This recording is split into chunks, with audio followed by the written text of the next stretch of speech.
Hi there, this is Rahul Inchal and I welcome you back to the yet another video in which I am going to share a report analysis on exploratory data analysis on Airbnb New York 2019 dataset. And as usual, first things first, what we'll do, I've just cleared all the outputs. Okay. Now this is the question you can see, and this is the GitHub link. You can see from here. You in this repository you will find the entire documents regarding the Airbnb dataset along with the CSV file, with the IPYNB file and all the images which I have taken out. Okay. Now, first things first, what we'll do, I will import all the important packages, and then we'll filter out the warnings. Okay. Now, next is loading the data sets. Loading the data set is very important, and again, this is a huge data set. That's why it will take some time. Meanwhile, we'll look for the description. Now, ID, you know that we have unique IDs for the entire names. Unique ID. Okay, now names is different names of the hotel name and the central park property type listing, and then host ID is unique ID for the host who have listed the property on Airbnb. Host name is again name of the host. Neighborhood group, again name of each boroughs of New York, Manhattan, Brooklyn, Queens, Bronx, and State Island. Okay, so which we can see all these things is a New York listed.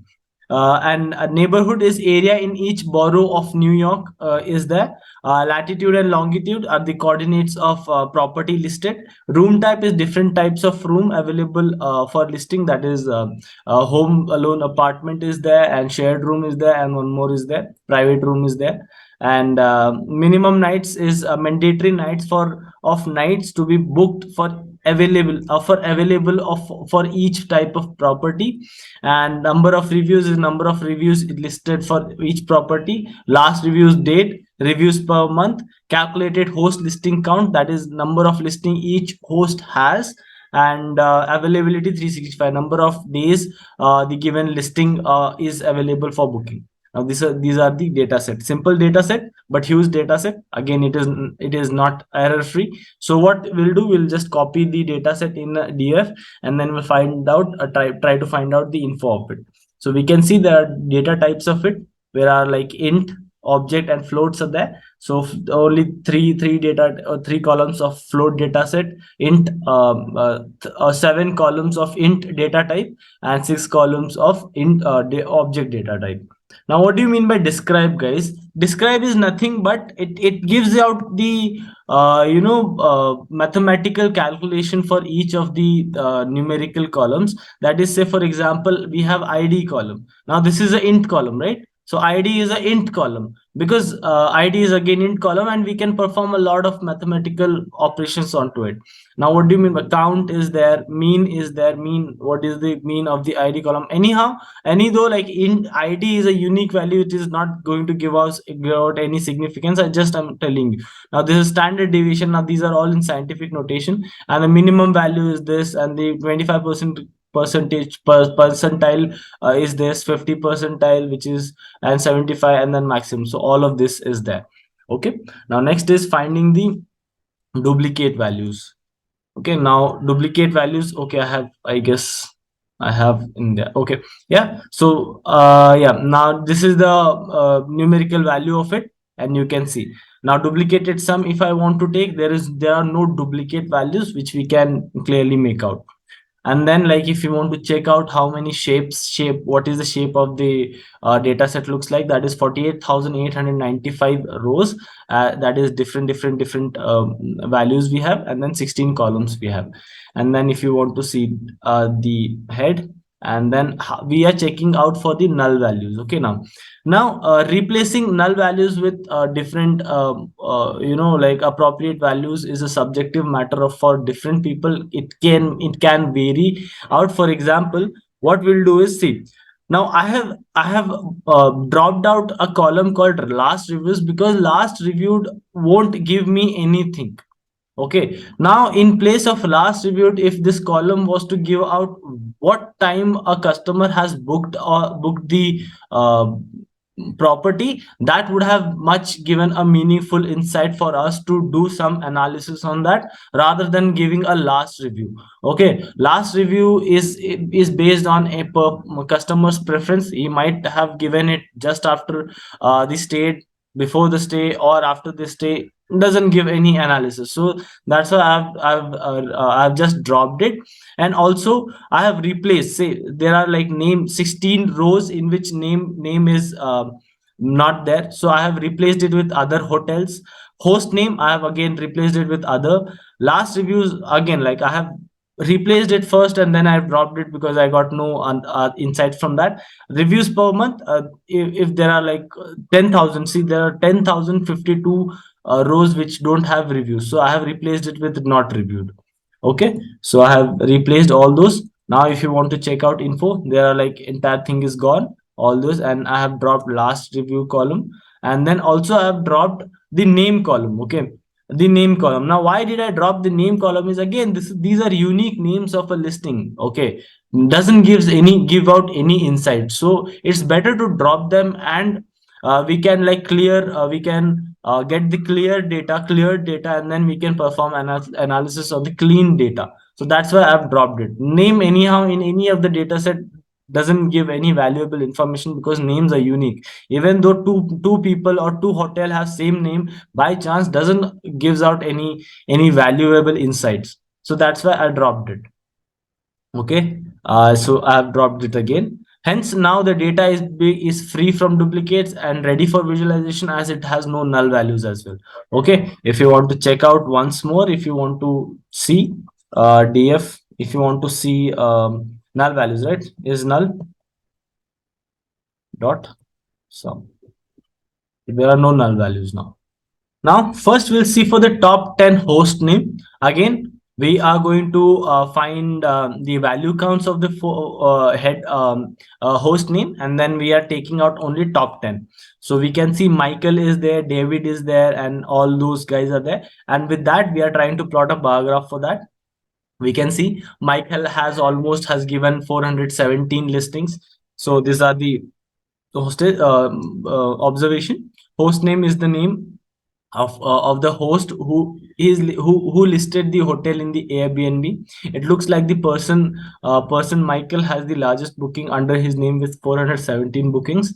David is the host name with 403 bookings. So these two people are giving out almost 800 of the bookings, which is huge.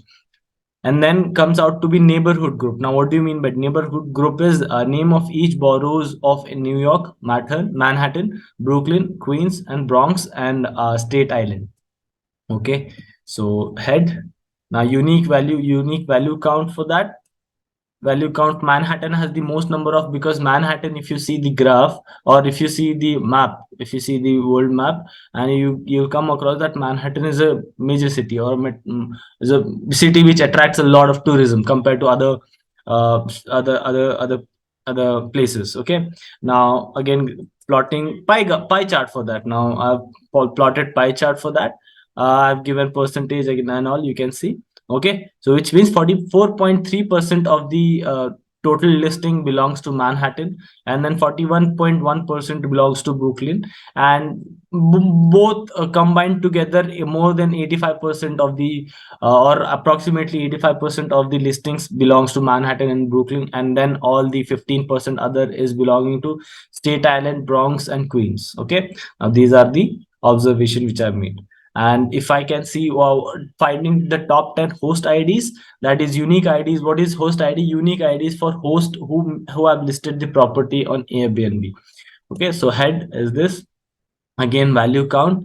Now this is these are the host IDs of a specific particular name, and this host ID has given 327 bookings. Okay, so this is what it is.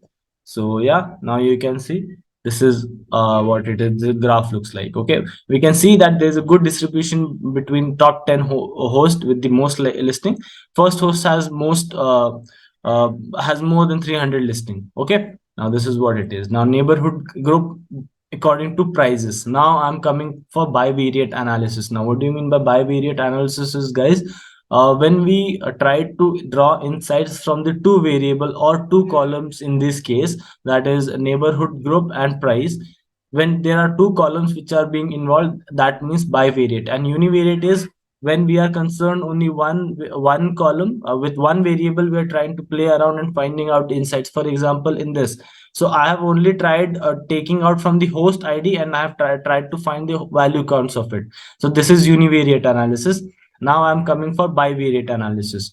Before that, I would want to introduce you to what do you mean by box plot, or five number summary, or whiskers plot is also being set to this.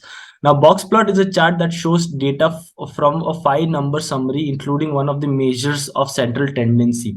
Now, measures of central tendency is mean, median, mode, and one of the measures of central tendency is median. That is, this 50% quartile is called as median of any data. Okay, it does not show the distribution in particular as much as stem or leaf plot or histogram does, but it is primarily used to indicate distribution is skewed or not, if there is a potential unusual observation, or called outliers. Now, outliers is mean, how do you get the value of outliers is by this formula q1 minus 1.5. Now, q1 is 25 percentile, and minus 1.5 iqr, and q maximum value comes out to be with q3 plus 1.5 into iqr.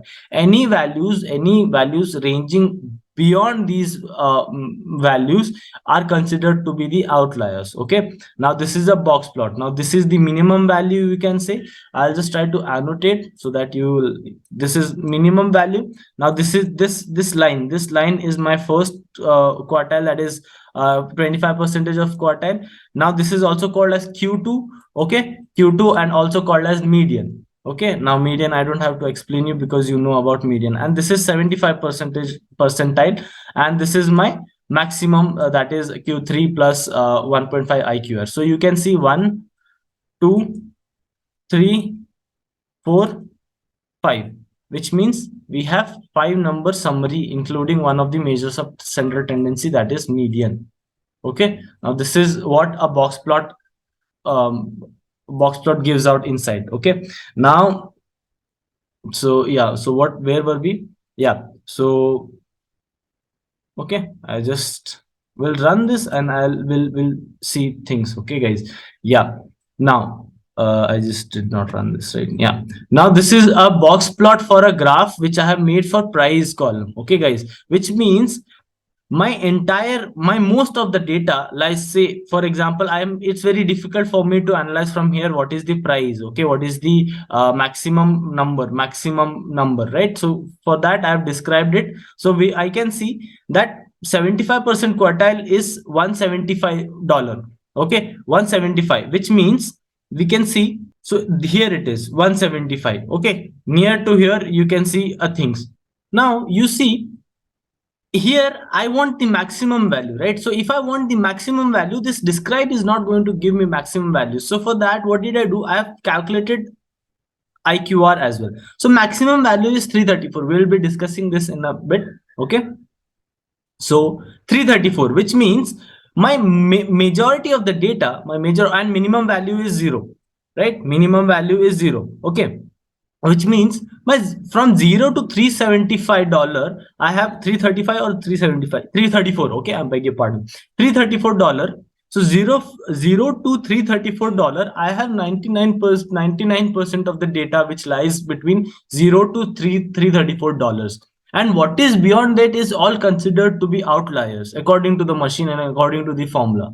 Fine, it's not that we are supposed to drop all of those, because we are not going to drop it. It's just the observation which we can make, that the 99% of the data, 99% of the distribution, we have it in between 0 to $334. Okay, for that, how are we going to analyze? We are going to analyze like this as well. Now this is called as probability density function graph. Okay, now what do you mean by, now I hope that you got the hang of box plot, guys. Now this is the meaning of box plot, and this is the real case scenario, which we can see the maximum value is $10,000, and we can find the maximum value in here, but this is not the maximum value. This coming out of Q3 plus 1.5 IQR. This is the maximum value of the entire data. Okay, this is the maximum value of the entire data, and that entire data consists of the outliers as well. Now this describe method is not taking this describe method is taking every entire outliers also into the consideration. Okay, so that is what it is. Fine. So I hope you understood the box plot, guys. Okay. So yeah, we have now, and also it gives out the insights of skewed and all, which means now skewed. So the data is leftly, you can see that the entire data is belonging to the left side. So it is called as left skewed. Also, we can see in here from this graph as well that it is left skewed. Okay. The entire data is in a single range. Okay, now what do you mean by probability density function graph, guys? Is a function that defines the relationship between random variable and its probability. Now in our case, random variable is our price and its probability to have. Okay, so for example, you see now in the x-axis you will see density. Now density is nothing but the probability of that thing to happen. Okay, now you see 10,000, it is very low because we have only one value, that is it is tending towards zero, because one out of eight, how much values we had, what is the shape of it, somewhat like 48,000, right? I forgot. Okay, hold on, let me check for the, where was it, where was the shape? Let's find out what is the shape. Okay, df.shap shape. So 48,895. Okay, 48 out of 48,895, almost 49,000 I'll consider. In 49,000 data, there is only one data which has 10,000 of price. That is, the probability is very, very, very low, right? And we can see prices ranging from 0 to say what, we had like 334, right? So 334, there are a lot of properties who are listed for a price of 0 to 334. That's why the probability is very high in here. Okay, so this is the meaning of it. Now this is the probability distribution graph. Okay, now this gives a lot of insights. If we go on a machine learning road, the probability density graph, PDF and KDE, these plays a vital role. Now such that you can find the probability of variable using function is called probability density function, that is PDF in statistics. Okay, now it is nothing but dist plot. Okay, now dist plot again, okay, we'll come to that in later. Now you'll see, now this is the original graph. Okay, and if I enlarge it, now this is the normal distribution. Normal distribution, what does it is, now this is left skewed, right skewed. Right skewed, you mean so entire data which is tending towards the right side, that will be a right skewed data.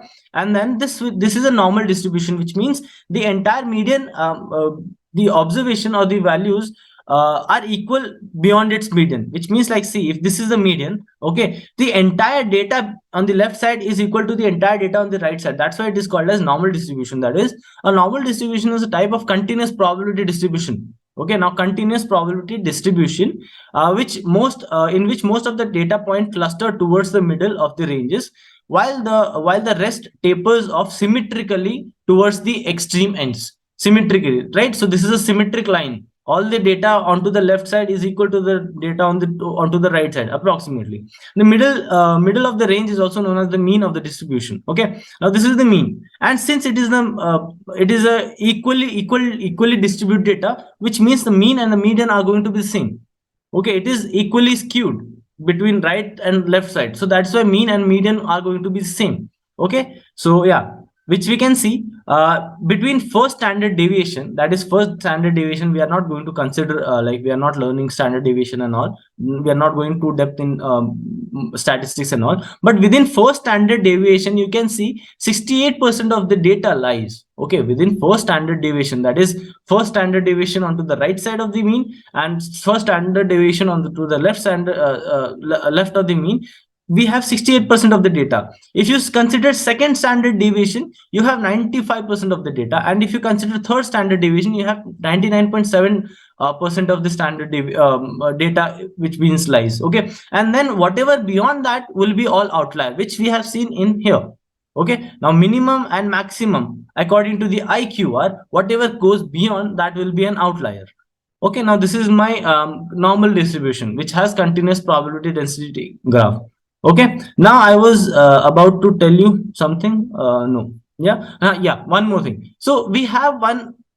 Now this plot consists of three plots. That is, first is histogram. You might be able to see in here. I'll just try to annotate. So this, you can see this part, histogram, and this is my KDE, kernel density estimation, that we are going to see in a bit. Okay, I'll just remove all the thing. It's just that I wanted to discuss all this because this is very important. Okay, guys. Now I have found out the IQR values. Okay, with the formula, and then I have tried to, yeah, I have tried to first, what did I try? I see because outliers affect a lot, right? Outliers affects a lot in a lot more thing. That's why I've taken only a price beyond where we have 99 approximately 99% of the data is there. That's why I've taken only 334. Okay, I would have taken random value as well. So why did I do all these things? Is because I want to see how, where my data lies, where my data lies in maximum, in abundance,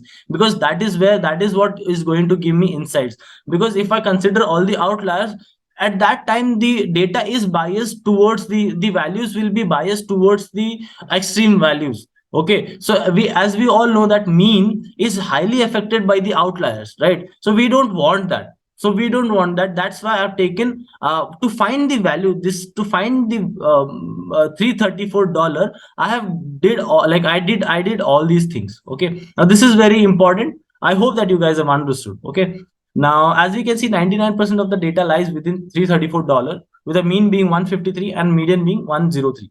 Okay, so now we have taken only the values which are like less than $334. Fine. Now I am trying to find out the describe function or describe values of df new, the new which I have created, the new data set which I have created for whatever the value of price which are less than 334, right? So now for that I am trying to find out the describe value. Okay, now you can see for Manhattan the median is like 135, and then for Queens, and then for Brooklyn 90, and then for Bronx 65 and all. Okay, now this will be very beneficial and will be helpful in further. Okay, now let's see for violin plots. Okay, now violin plots is a new concept which I have tried to introduce in here. Now let's see what is violin plot. Now violin plot is a hybrid of box plot and a kernel density plot. Now KDE we are going to see, which shows the peak of the data. It is used to visualize the distribution of numerical data. Unlike box plot that can only show summary statistics, violin plots depict the summary statistics and the density of each variable. Now see, as usual, by watching the by seeing box plot, what you can see, you like box plot gives us the value of 5-point summary. Okay, now this is not giving, this is not going to give me the like what do you call the density of each variable, but it is going to give me the absolute values of a certain things, that is mean, median, mode, and 25 percentile and 75 percentile minimum and maximum value, and all the outliers. But violin plot gives you, what it does, it gives you distributions as well. Like see, for example, Brooklyn, the distribution from 0 to 100 is more than 100 to 350, right? That is what it is trying to depict. For Manhattan, the almost values are decreasing in a similar order. Okay, there is no, so the values are much, but from say what 10 to, we can say it is decreasing evenly. But for Queens, the value is very high from 0 to say 100, and then from 100 to 350 it is very low. Okay, similarly for other two. Now this we can visualize with one more graph, that is called as dist plot. Okay, now dist plot, now I've tried to draw the graphs for all those now these are the dist plot, guys, which we have, just like I've just told you, right? This dist plot in which it's a dist plot is a combination of KDE. I'll just annotate again, if you guys don't know about it, I'll just use. Okay, now this is KDE. All right, the line graph is called as KDE, that is kernel density estimation, and bar graph, you can see bar graph, or rather not bar graph, the histogram. And then there is one more graph. This plot consists of three graphs, that is KDE, kernel density function, histogram, and then there is something called as ruck plot. Okay, ruck plot, which I am going to just say. Okay, now these are the distribution, these are the probability density distribution of different neighborhood groups regarding the price. Okay, regarding the price which is less than 334, as I have taken df new. Okay, now see, you can see, now let's analyze these both situation. Okay, now let's go for Manhattan. Okay, Manhattan, you can see Manhattan, the values are from 50 to 150, it is very much, and then it is decreasing like in an even pace. But if you see some other, like say Bronx is from 0 to 100, it's very high, and then it has drastically decreased itself, right? So that is what we can see in Bronx as well. So this is what it gives, the density of the, the density of the values violin plot depicts. Okay, now so this is the disk plot, guys. This is the disk plot, and by default disk plot, in the syntax of the disk plot, what you can see, there is only two graphs which can come, that is KD, that is kernel density function, and then you are going to get the histograms. Okay, there is one more plot that is called as rug plot. Okay, now if you want to see rug plot, you can see this. See, if I zoom in, now this is the same graph for Bronx. Okay, right, I guess it is the Bronx. Yeah, Bronx. Okay, so if I want to zoom in here, okay, just, where is the, yeah, so if you see this, yeah, if you see this, see, there are like small patches or small things in here. If I just try to annotate, yeah, you can see these small thing patches. Now these are like tally marks, right? What we used to do in our childhoods. So tally marks, fine. So tally marks, which depicts is, for example, there is only one value for say what, 320. So will be only one vertical line. So say for example 100, for 100 there are 10 observations, right? So the same line will be very thick. For the 100, the line will be very thick. Similarly, if there are only one value, there will be only one line. And histogram is nothing but it's a vertical version of or rather horizontal version of rug plot. So in histogram, what happens? So all the observations pile up in a horizontal way. But in rug plot, what happens? It comes on to the vertical way. It's just that wanted to explain, that's why I did explain this. Anyhow, the rug plot we don't use very much often, rug plot, and it does not give any value as well. Okay, so that's why if you rug plot is not by default selected, for that I have to give rug plot as true. And if you only want to see, say, KDE, okay, or rather KDE, so you just have to mention KDE is equals to true, and what is hist, right? Hist is equals to false. I hope it should work out. Yeah, see, I'll make the KD also as false. Yeah, see, now this is a KDE graph. Now this is the KDE graph, because KD I've given it true, and hist and rug I've made it at false, but I don't want that at this time. So that's why. And if you just want hist, so you just make it false, and this is true. Okay, now you see, this is the bar graph for the same Bronx data. Fine. And if you just want rug plots, you can see that as well. So see, now these are the observation. Fine. I hope that you guys have understood regarding this. I just don't want anything. I'll just remove this.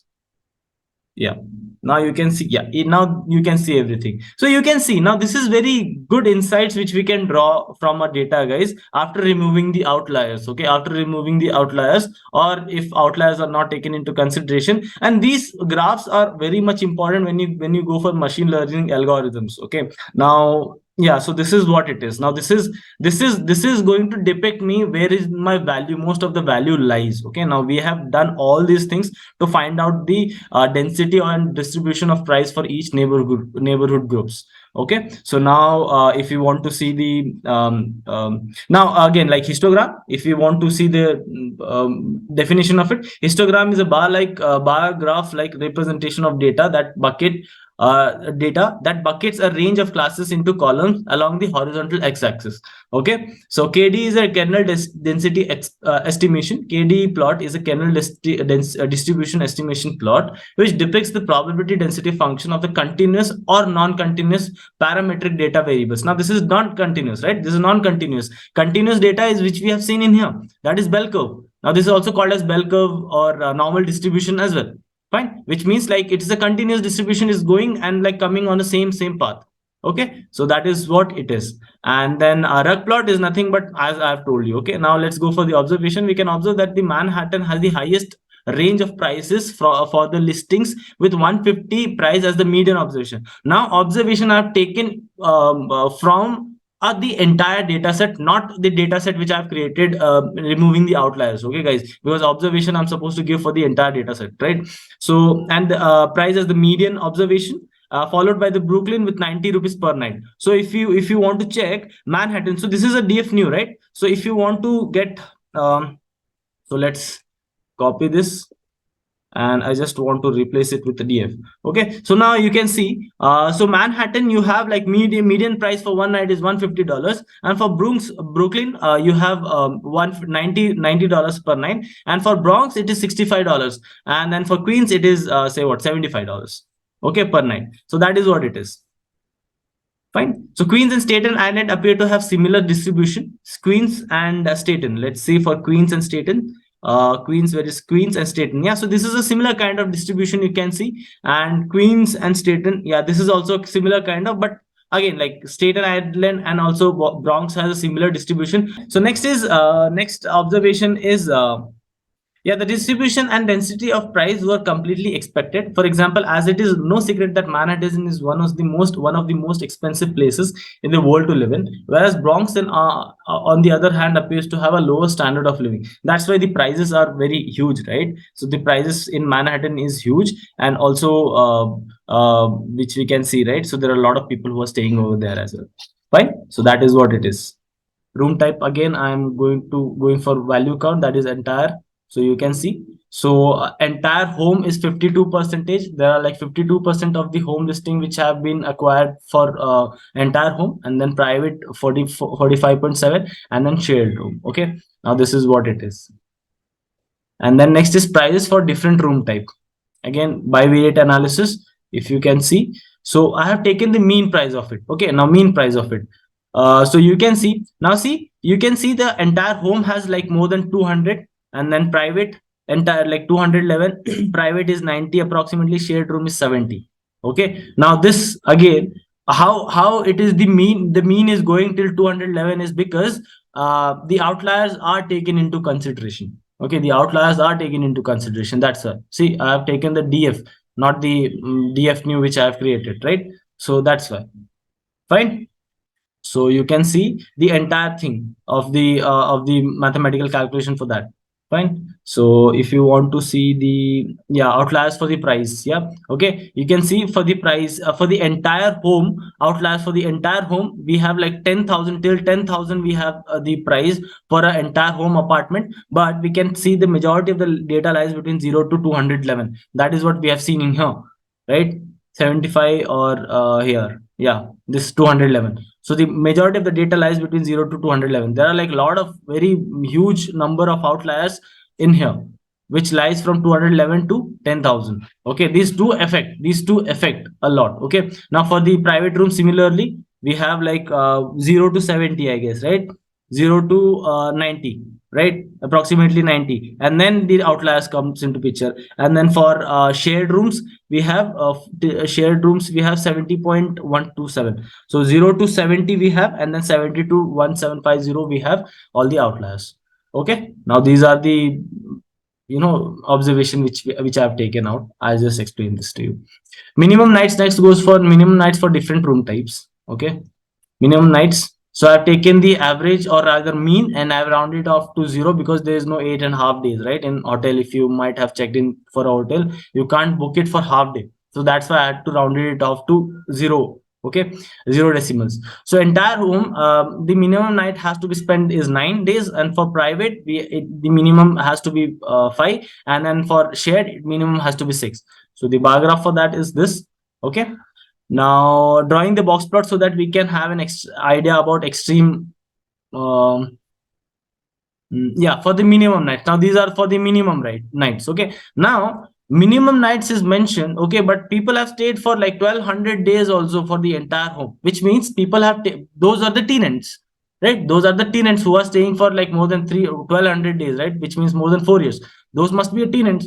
And in the private room as well, those must be students. And for the shared also, those must be students, right? So these are the outliers. Okay, now if outliers has to be taken into consideration, then according to the data, the minimum days to stay in the entire home is 9 days, as it also has a maximum price. And for the private room, 5 days, and then shared room, 6 days. Okay, guys. Now, what if the case would be completely changed if we do not consider the outliers? The case would be completely different. Okay, but then we have to consider outliers at this point because these are the legit datas, right? Yeah. Now next is availability 365. Again, I have tried to count the values for that, and these are the graph for that. For 0 days, that is like almost the entire apartment is being booked. That is these things. And like 365 days, the availability is there for this, say 1295, like 1295 days. Fine. So 0 days, which means like the apartment is already booked for like lot amount of time. Okay. Now next is a neighborhood group with respect to room type.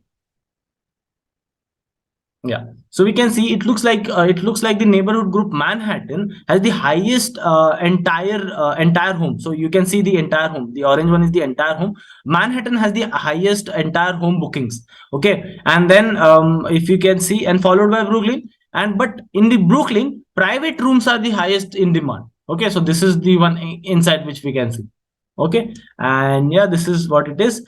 Finding the top 10 and the bottom 10 of the neighborhood. Okay, for the neighborhood, we'll just, okay, so these are the value counts of the neighborhood for top 10 and the bottom 10. Okay, and then I've tried to plot the graph for that as well. Yeah, in here. Yeah, so these are the top 10, which means Williamsburg is the neighborhood which has the like top bookings. Okay, and then followed by Bedford, Stuyvesant, something you call it, and then followed by these are all other things. Okay, and then bottom 10 neighborhood as like Willowbrook, Roseville, New Drop, Richmond Town, and these all are the neighborhoods. Okay, with least bookings. Fine, and these are my conclusion which I have made from this entire report, guys. I know this was lengthy, but I hope that you guys have understood. I hope my findings, you found it really insightful. Thank you so much. I'll meet you in the next report. Till then, I wish you all the good health. Thank you so much. Cheers. Bye bye.